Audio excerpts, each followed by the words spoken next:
क्या आप ज़िंदगी से मायूस हैं, थक चुके हैं, हार चुके हैं? अब कुछ भी करने का आपका मन नहीं करता, एनर्जी बहुत डाउन हो गई है, ना अब कोई शौक रहा, ना कोई किसी चीज़ की ख्वाहिश है, ना कोई चीज़ बहुत अच्छी लगती, ना बुरी लगती, ना किसी बात से आप बहुत खुश होते हैं, ना बहुत ज़्यादा रंजीदा या अफ़सोस में रहते हैं। बस एक कांस्टेंट ज़िंदगी गुज़र रही है मायूसी के आलम में। अगर आपके साथ ऐसा है तो यकीनन आप खुद को अकेला भी महसूस करते होंगे, अकेलेपन का शिकार होंगे। आपको तमाम समाज में रहने के बावजूद, परिवार में रहने के बावजूद ये लगता होगा कि कोई मेरी बात सुनने वाला नहीं है, कोई समझने वाला नहीं है, मैं किससे अपनी बात कहूँ, लोग मुझे जज करने लगते हैं। तो इंसान इस सिचुएशन में अकेलापन भी महसूस करने लगता है। और अगर आपके साथ ये फीलिंग्स हैं, आप इस तरह की परेशानियों का सामना कर रहे हैं, तो फिर ये वीडियो आपके लिए है। आखिर तक इस वीडियो में मेरे साथ जुड़े रहिएगा और मैं यहाँ पर इस बात पर चर्चा करूँगा इंशाअल्लाह कि ये प्रॉब्लम ज़िंदगी में मायूस हो जाने वाली, अकेलेपन वाली आती ही क्यों है? इसके क्या पॉसिबल सॉल्यूशंस हो सकते हैं? ये इस वीडियो में हम डिस्कस करेंगे। वीडियो शुरू करने से पहले मैं आपसे ये भी कहना चाहूँगा कि इमोशनली ब्रोकन लोगों के लिए हमने एक कोशिश की है, यहाँ पर ये चैनल बनाया है। इस चैनल पर इस तरह का कंटेंट मैं अपलोड करता रहूँगा और यहाँ पर डिस्क्रिप्शन में मैंने एक लिंक दिया है अपने व्हाट्सएप चैनल का और एक व्हाट्सएप ग्रुप का। अगर आप इस तरह के इमोशनल ट्रॉमा झेल रहे हैं तो आप उसको ज्वाइन कर लीजिएगा। वहाँ पर हम बात करेंगे कि इस तरह की प्रॉब्लम्स की क्या पॉसिबल सॉल्यूशंस हो सकते हैं। और अगर आप मुझसे 1-to-1 काउंसलिंग सेशन बुक करना चाहते हैं तो जो व्हाट्सएप नंबर स्क्रीन पर दिया गया है उस पर व्हाट्सएप मैसेज के ज़रिए से आप ये भी बुक कर सकते हैं। तो चलिए शुरू करते हैं और बात करते हैं कि इंसान ज़िंदगी से मायूस क्यों होता है। इससे भी पहले बात ये करेंगे कि ज़िंदगी से मायूस होने का मतलब क्या है। देखिए, ज़िंदगी से मायूस इंसान होने का मतलब ये है कि उसके अंदर एनर्जी खत्म हो जाए, अब कोई नया काम करने का मन ना करे, बस जिस धर्रे पे ज़िंदगी चल रही थी उस पर वो चलाता रहे।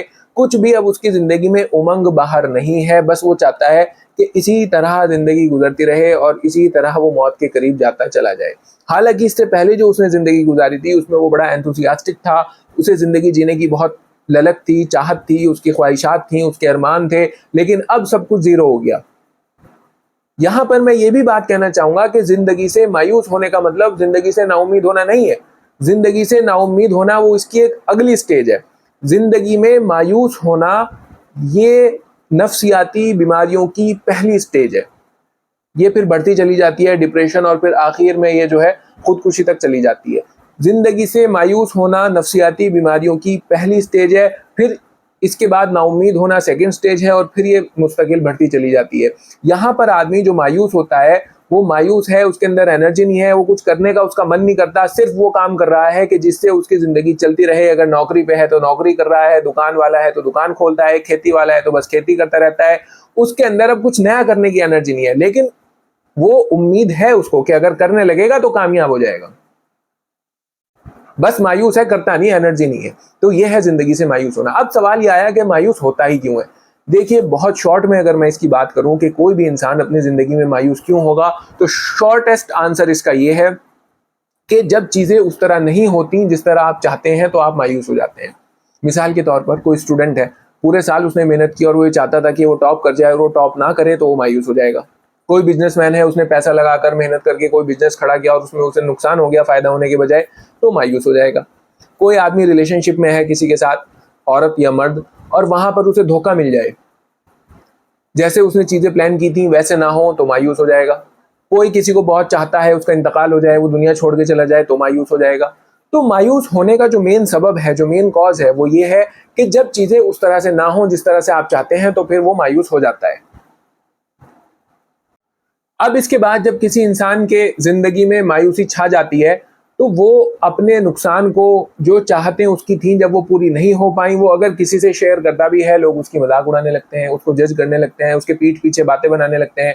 तो लिहाजा वो अब लोगों से भी मिलना जुलना कम कर देता है, लोगों से कटने लगता है, उसे बहुत ज़्यादा भीड़ भड़ाका पसंद नहीं आता, वो अपनी ज़िंदगी अकेले में गुजारने लगता है। इस वजह से उसके अंदर अकेलापन भी आ जाता है और वो अंदर ही अंदर परेशान रहता है कि एक तो मायूस है, ऊपर से अकेला है, कोई ऐसा आदमी उसको नहीं मिलता। यहाँ तक कि उसके ब्लड रिलेशन, उसकी बीवी, उसके माँ बाप, उसके बच्चे, वो भी इस तरह से नहीं होते कई बार कि जिनसे वो अपने दिल की कैफियत शेयर कर सके, अपनी मायूसी शेयर कर सके, क्योंकि लोग उसको ज्ञान देने लगते हैं उसकी बात समझने के बजाय और उसे उल्टी बातें समझाने लगते हैं, उस पर हंसने लगते हैं, उसके पीठ पीछे उसकी बुराइयां करने लगते हैं। तो ये दो चीजें एक साथ आती है, मायूसी और अकेलापन। अब सवाल ये उठता है कि अगर चलिए मायूसी आ गई, जो आप चाहते थे वो नहीं हुआ, और जाहिर है दुनिया के अंदर होता नहीं, जितनी चीजें मैं चाहता हूं वो सब होती थोड़ी हैं, जो आप चाहते हैं सब थोड़ी होता है वो। जाहिर है मैं भी मायूस होता हूँ, आप भी मायूस होते होंगे। कभी कभी ये वक्तन फवक्तन होता है कि मायूस इंसान हुआ और फिर वो उभर गया उससे, ये नॉर्मल है, सबके साथ रहता है कि मायूस हुआ और फिर उभर गया, कि कोई चीज चाह रहे थे वो नहीं हुई, थोड़े दिनों में फिर रिकवर करके वहीं के वहीं आ गए। कभी कभी ये क्रॉनिक हो जाता है कि सालों साल हो गए कि बस एक घटना घटी, एक ऐसा हादसा हुआ और इंसान बस तब से सालों हो गए और उसी मायूसी में पड़ा है, और ये बीमारी अब बढ़ती जा रही है, मायूसी के बाद अब नाउमीदी आती जा रही है। अब इनका मायूसी का अगर बात करूं, इसका सॉल्यूशन क्या है, कैसे हम मुस्तकिल तौर पर इससे उभर सकते हैं, तो मैं यहां पर आपको बताने वाला हूं कि देखिए इसके दो सॉल्यूशंस पॉसिबल हैं। नंबर एक, हर चीज का जो हल है वो फेथ में यानी ईमान में है। अगर आप अल्लाह पे यकीन रखते हैं, अगर आपको अल्लाह पे भरोसा है, अगर आप अल्लाह को मानते हैं, तो आपको ये बात भी माननी पड़ेगी कि अल्लाह जो करता है वो बेहतर के लिए करता है। यहाँ सब कुछ वो नहीं होगा जो मैं चाहूंगा, यहाँ सब कुछ वो होगा जो अल्लाह ने मेरे लिए बेहतर समझा। कई मर्तबा बड़े बड़े नुकसान हमारे हो रहे होते हैं और दरअसल फ्यूचर में कोई ना कोई उनकी मसलहत होती है और अल्लाह ताला उनको बेहतर हमें बचाता है बड़े नुकसान से। कई मर्तबा टेस्ट होता है, हमारा इम्तहान होता है। दुनिया एक इम्तहान की तो जगह है कि हम कोई चीज चाह रहे थे और अल्लाह ने हमें नहीं दी, और वो ये देखना चाहता था कि ये चीज ना मिलने के बाद भी क्या ये मेरा बंदा या मेरी बंदी मुझ पर ईमान रखेगा भी या नहीं रखेगा, या जब तक इसके साथ सब बेहतर चल रहा था, जो ये चाह रहा था वो होता जा रहा था, तब तक तो ये मुझे मान रहा था, इसका मेरे ऊपर ईमान था, इसकी फेथ थी, और जब इसके मुताबिक नहीं हुई कोई चीजें तो फिर अब देखूं कि क्या ये अब भी मुझ पर उसी तरह विश्वास रखता है या नहीं रखता, या अब ये यहां से फिसल गया। तो ये भी चेक करना होता है। तीसरी बात यह कि कभी कभी आपके साथ धोखा हो गया, नुकसान हो गया और आप बिल्कुल हार गए, बिल्कुल आपकी उसमें कोई गलती नहीं थी, तो अल्लाह उसके बदले आपको और अच्छी चीजें अता करेगा, और जिसने आपके साथ धोखा किया, जिसने आपके साथ ज्यादती की, उसे उसकी सजाएं भी जरूर मिलेंगी। तो आपको इस बात पर ईमान रखना है, यकीन रखना है कि जो अल्लाह करता है वो बेहतर करता है, और दुनिया में जो मैं चाहता हूं वो कभी नहीं होने का। उस तरह से सब चीजें जितनी हो रही उस पर शुक्र अदा करिए कि मैं इतनी चीजें चाह रहा था और इतनी हो गई। सब चीजें जिस तरह से मैं चाहता हूं उस तरह से नहीं होंगी। यही दुनिया का रूल है, यही दुनिया का नियम है। सब लोग चाहते हैं कि वो जो है फर्स्ट आने लगे स्कूल के अंदर। सब बच्चे फर्स्ट नहीं आ सकते, फर्स्ट एक को ही आना है। लाखों बच्चे आईएएस के एग्जाम में बैठते हैं और सब चाहते हैं कि हम आईएएस बन जाएं, लेकिन ये कुदरत का नियम है कि सब नहीं आईएएस बन पाएंगे। 10 लाख में से 100 ही बनेंगे। ये नेचर के सिद्धांत हैं, उसूल हैं कि जो इंसान यहां पर चाहता है उसे वो हमेशा वो नहीं मिलता। तो आपको ये बात माननी है, जाननी है कि भाई ये दुनिया की जिंदगी है, यहां पर हर चीज उस तरह से नहीं होती जिस तरह से मैं चाहता हूं। मेरे प्लान के मुताबिक यहाँ कुछ नहीं होती, यहाँ सब अल्लाह के प्लान के मुताबिक होता है, और हमें उस पर राजी रहना होता है। कई मर्तबा हमें अच्छी किस्मत और बुरी किस्मत पर भी ईमान लाना पड़ता है कि अच्छी किस्मत भी हक है, बुरी किस्मत भी हक है। लेकिन इस बात पर आप यकीन रखिए, इस बात की आप मेरे से लिखवा लीजिए कि अल्लाह कभी किसी पे जाती नहीं करता। अगर कोई चीज आपके मुताबिक नहीं हुई तो उसको कंपेंसेट अल्लाह जरूर कर देगा, या दुनिया में कर देगा, या आखिरत में कर देगा, या दोनों जगह कर देगा। वो कभी अपने किसी बंदे पर कोई जुल्म नहीं करेगा। अगर आज आपके साथ कोई चीज अच्छी नहीं हो रही, अगर आज आप परेशान हो, अगर आज आप ये देख रहे हो कि जो चीजें आपने करी थी, जहां मेहनत की थी, उसका फल आपको नहीं मिल पाया, अगर आप ये देख रहे हो कि बिजनेस में पैसे लगाए थे वहां पर आपको नुकसान हो गया, अगर आप ये देख रहे हो कि किसी रिलेशनशिप में आप थे वहां आपको धोखा मिल गया, तो यकीन जानिए, यकीन जानिए, यकीन जानिए, अल्लाह आपको नहीं छोड़ेगा। कुछ दिनों के बाद उससे भी बेहतर, उससे भी अच्छी, उसको कंपेंसेट अल्लाह जरूर कर देगा, और उससे ज्यादा कर देगा जिसकी आप उम्मीद कर रहे थे, क्योंकि वो 70 माओं से ज्यादा प्यार करता है।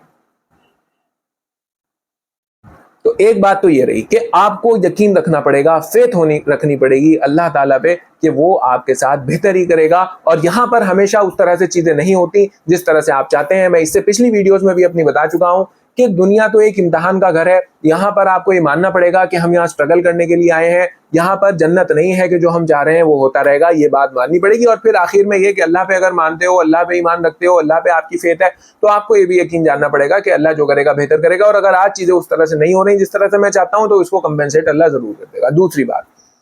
दूसरी बात अब ये आई कि जिंदगी में मायूस हो गए, आप जो चाह रहे थे वो नहीं हुआ और अब आप मायूस हो। अब क्या करेंगे आप? अब आपको करना यह है कि देखो, जिंदगी में एक मकसद बनाओ। बेमकसद जिंदगी गुजारना मायूसी की सबसे बड़ी अलामत है। बेमकसद जिंदगी गुजारना अकेलेपन की सबसे बड़ी अलामत है।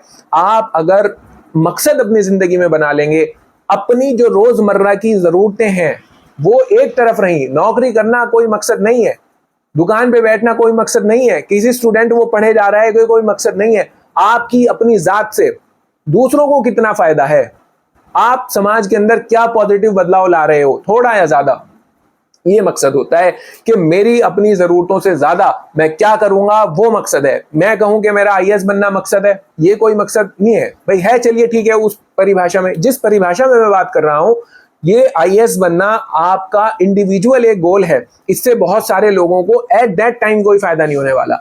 आपको ये अपने मकासद बनाने पड़ेंगे कि मुझे लोगों के लिए इंसाफ लोगों को दिलाना है, उनके लिए आसानियां पैदा करनी है, इस वजह से मैं आईएएस बनना चाहता हूं, फिर ठीक है। और अगर आईएएस ना बना तो कैसे करूंगा, तो मेरे पास दूसरे उसके जराए होने चाहिए। अगर आप कहीं गवर्नमेंट सर्विस में हैं तो आपका मकसद ये नहीं है कि बस जाएंगे वहां पे और बायोमेट्रिक लगा के सुबह शाम आ जाएंगे और सैलरी ले लेंगे। ये आपकी जरूरत है, ये आपको करना है, जिंदगी गुजारने के लिए पैसे चाहिए, इसलिए आप करते हो। मकसद आप ये बनाओ कि किसी भी तरह आपके जरिए से किस तरह जो आपके वो वाले काम है जो आपको करने ही है, उससे ज्यादा आप समाज के अंदर कुछ पॉजिटिविटी दे सको, कुछ समाज का उत्थान कर सको, किसी एक आदमी का, एक बच्चे का, एक औरत का भी अगर आप फायदा कर पा रहे हो तो ये आपका मकसद है। बिना मकसद जिंदगी परेशान करती है, और एक बार अगर आपने अपना मकसद बना लिया, एक ब्रॉड मकसद है, फिर उसको हर रोज छोटे छोटे टुकड़ों में आप करेंगे कि आज का मेरा टारगेट ये है, एक हफ्ते का टारगेट ये है, एक महीने का टारगेट ये है, एक साल का टारगेट ये है, और फाइनली मैं उस बड़े मकसद को, उस बड़े गोल को जरूर अचीव कर लूंगा। तो फिर आपकी जिंदगी से मायूसी और अकेलापन दोनों दूर हो जाएंगे, आपको किसी की जरूरत ही नहीं रहेगी। और मैं यहाँ पर एक उसूल आपको नेचर का और बता दूं कि यहाँ जो आप देंगे वो वापस पलट के आपके पास आना है। आप लोगों के लिए फायदेमंद हो जाओ, ये तमाम पूरी की पूरा निजाम आपके लिए फायदेमंद हो जाएगा। कोशिश करो कि किसी तरह से आप लोगों के लिए फायदेमंद हो जाओ। एक एक जर्रा जो आप नेकी का यहाँ करोगे उसका बदला आपको दुनिया में भी मिलना शुरू हो जाएगा, और आखिरत में तो मिलेगा ही मिलेगा। तो ये एक बहुत बड़ा पॉइंट है। मैं उम्मीद है मैं समझा पा रहा हूँ आपको कि आपने अगर अपनी जिंदगी का मकसद बनाया, आपने अपनी जिंदगी का गोल बनाया, और वो गोल सचमुच में एक गोल है, उसके जरिए से आप लोगों को किसी भी एतबार से फायदा कर रहे हैं। मैं ये नहीं कहता कि पैसों से, भाई किसी के पास पैसे नहीं है तो अब वो कहे कि मैं क्या गोल बनाऊं। भाई अगर आपके पास पैसे नहीं है तो मैंने इस तरह के लोगों को देखा, इस तरह के लड़कों को लखनऊ के अंदर मैंने देखा कि वो हर हफ्ते में संडे में झुग्गियों में जाते थे और वहां बच्चों को पढ़ाते थे। वो ये उनकी जिंदगी का मकसद था। तो बहरहाल अगर आप अपनी जिंदगी में अच्छे मकासद बनाएंगे, अगर आप लोगों के लिए फायदेमंद होंगे, तो आपकी जिंदगी से ये सब चीजें दूर हो जाएंगी। अकेलापन भी दूर होगा, जिंदगी में मायूसी भी दूर होगी। और अगर सिर्फ आप अपने लिए जिएंगे, अपने लिए नौकरियां करेंगे, अपने लिए दुकान खोलेंगे, अपने लिए बिजनेस करेंगे, अपने लिए पढ़ाई करेंगे, तो फिर जाहिर है ये सब चीजें तो आपको झेलनी पड़ेंगी। तो यहाँ पर फाइनली मैं यही कहना चाहता हूँ कि देखिए, अल्लाह पे ईमान रखिए, अल्लाह पे यकीन रखिए, जो होता है बेहतर के लिए होता है। अल्लाह आजमाता भी है, अल्लाह अता भी करता है। और अपनी जिंदगी को बेमकसद मत रखिए, जिंदगी के अंदर एक मकसद जरूर बनाइए, और जिस दिन आपने मकसद बना लिया और जिस दिन आप उस पर काम करने लगे, आपकी जिंदगी बहुत बेहतर हो जाएगी, बहुत तब्दीलियां आ जाएंगी, और आप अपनी आंखों से देखेंगे किस कदर आपकी जिंदगी तब्दील हो गई। बाकी आप इस बारे में क्या सोचते हैं तो मुझे कमेंट करके जरूर बताइएगा, और अगर आप चाहते हैं मैं किसी स्पेसिफिक टॉपिक पर वीडियो बनाऊं तो वो भी मुझे कमेंट करके जरूर बताइएगा। अपना बहुत ख्याल रखिएगा, मिलते हैं नेक्स्ट वीडियो में, तब तक के लिए बाय।